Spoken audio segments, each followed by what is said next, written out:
একটি সবুজ গ্রামের পাশে ছিল একটি ছোট্ট পুকুর। সেই পুকুরে থাকতো একটি বুদ্ধিমান হাঁস।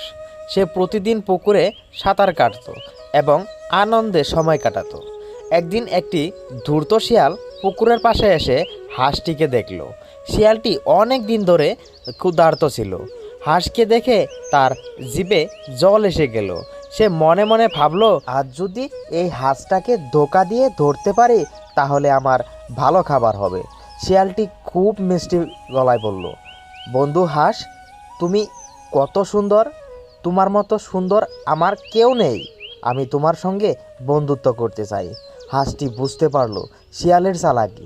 সে বলল, বন্ধুত্ব করতে চাইলে আগে তুমি পুকুরে নেমে এসো, আমরা একসাথে সাঁতার কাটবো। শিয়াল সাঁতার জানতো না, কিন্তু লোভে পড়ে পানিতে নামলো। কিছু দূর যেতেই সে ডুবে যেতে লাগলো। তখন সে চিৎকার করে বলল, বাঁচাও বাঁচাও। হাঁসটি দূরে সরে গিয়ে বলল, যে অন্যকে ঠকাতে চায় সে নিজেই বিপদে পড়ে। শিয়ালটি কোনো মতে পাড়ে উঠে এলো, কিন্তু খুব লজ্জা পেল। আর কখনো সে কাউকে ধোঁকা দেওয়ার চেষ্টা করবে না।